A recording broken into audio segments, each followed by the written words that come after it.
Welcome to Utah. I'm Thomas Frank Carr, Sean Fitz, BlueWhiteIllustrated.com here on the Blue White Illustrated YouTube channel. We have breaking news.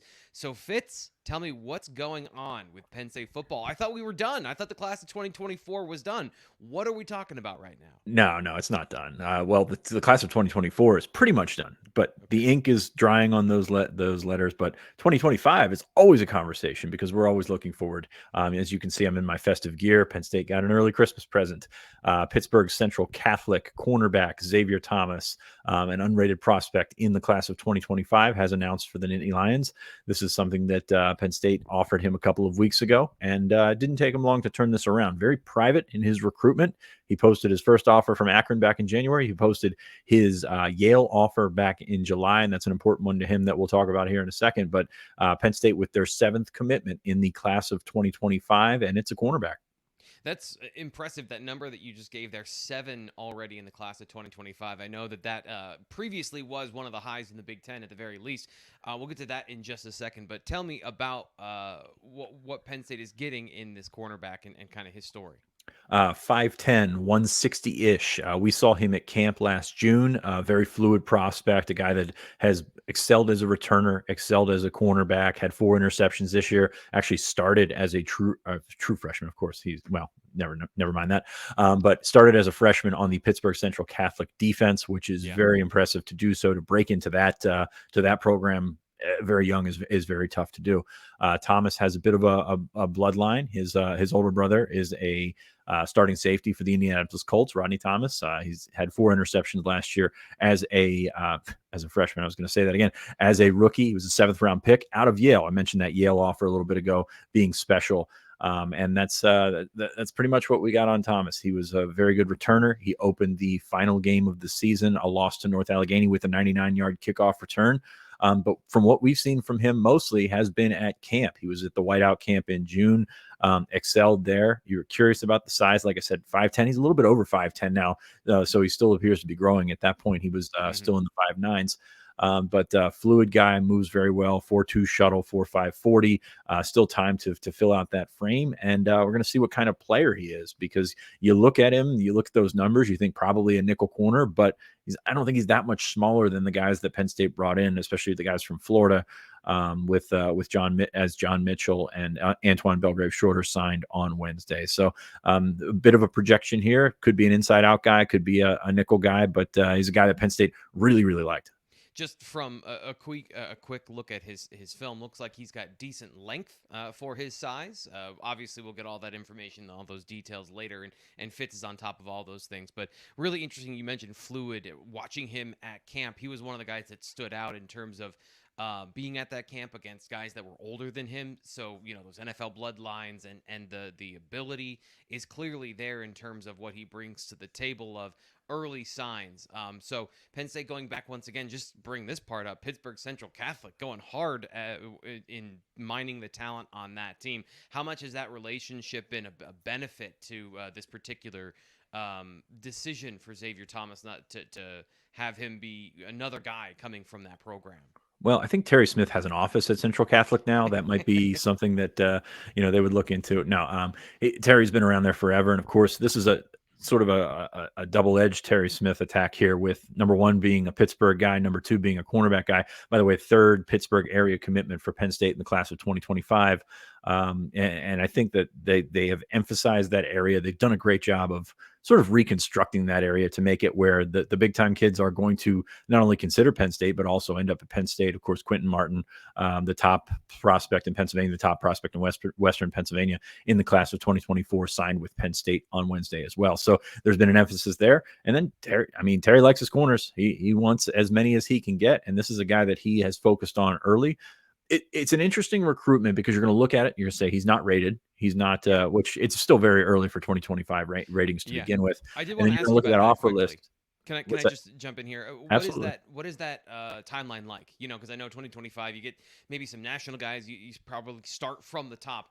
How should Penn State fans feel about an unrated guy? And are there other guys we've seen that have started like this and then jumped into an appropriate rating once we get into the meat of that class? How does that work? Yeah, I mean, my shtick on early rankings is, hey, we rank these kids way too early. Like Gotcha. there's so much development going on. So most of the guys that have been ranked in the class of 2025 did so before they even had any junior tape. So that's telling you that there are some guys that are going to be up there for the entire duration of the cycle.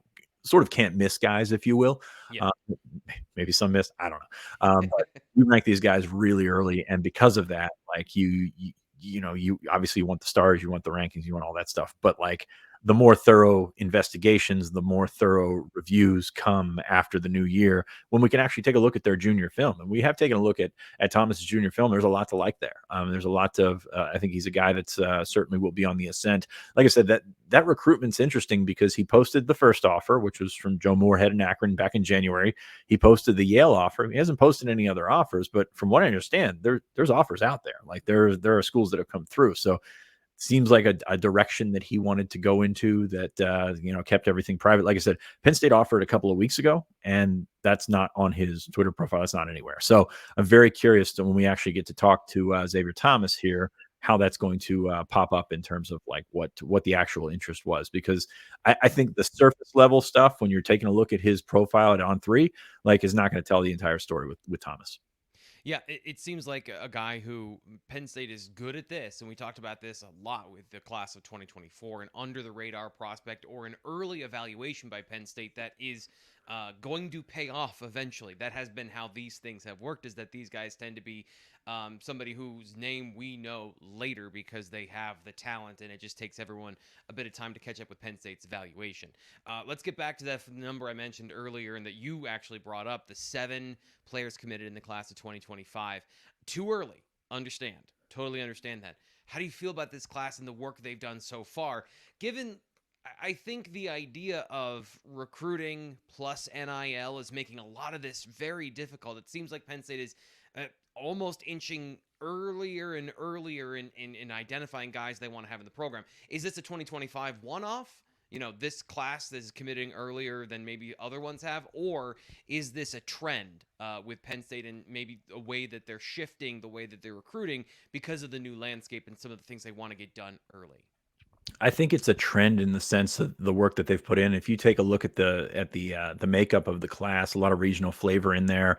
A lot of work goes into this is sort of laying the groundwork for the in-state relationships, the in-reason relationships, and of course, when you look at the guys that are committed, it's not an accident that those guys have committed to guys that have been here for a while. I mentioned Terry a bit ago, but you've got other guys that are examples of that in the class.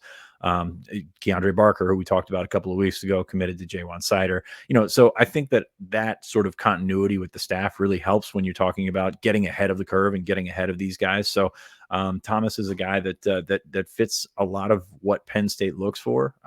Whether or not he's whether or not you want to look at his profile right now and write him off or whatever, I wouldn't suggest that. I was just looking here, and I apologize for breaking eye contact here, but Antoine Belgrave Shorter picked up his offer from Penn State last January. Like this at this time last year, one of the really good players I think in Penn State's class did not have an offer from Penn State. So like that's kind of where you're looking from that. They got his junior film done. They've seen him in camp. They saw him on campus a couple times, visited for the whiteout, visited for West Virginia, visited for Michigan. They know they feel like they know quite a bit about this kid. So Yeah. just from talking to people, around in that atmosphere, Penn State really likes Xavier Thomas. There's an adage going, I think, at the secondary with Anthony Poindexter and with Terry Smith.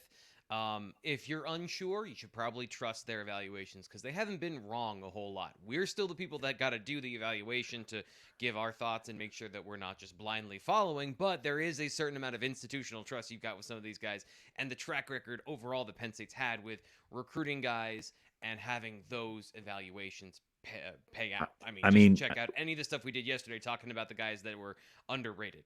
yeah, I mean, Say. you kind of give Terry Smith the benefit of the doubt here on both Yeah. sides with the corner with the Western PA. We'll see what happens with Xavier Thomas. Like I said, a good player, got bloodlines. He knows, like that tells me he's going to learn how to work, knows how to work based on how his brother went from Yale to the NFL. It's not an easy transition. Not a lot of guys can do that. So I think it's encouraging. And like I said, the way that people have talked about this guy, very recently, he came, he came onto the radar in the fall, or excuse me, last summer and then into the fall. But the way that people have talked about this guy says he's a player. Sean Fitz, publisher for Blue White Illustrated, here breaking down the news. Xavier Thomas, latest Nittany Lion in the class of 2025. The news never stops. Blue White Illustrated here on YouTube. I'm Thomas Frank Carr. By the way, I want to give a shout out and a thank you to my in-laws for letting them letting me use their office as my mobile studio. We're going to be here with the BWI live show throughout the week, and a couple of shows coming into the bowl game coming up next week. So all of that here on the YouTube channel. Stay tuned for more breaking news when it comes from Blue White Illustrated.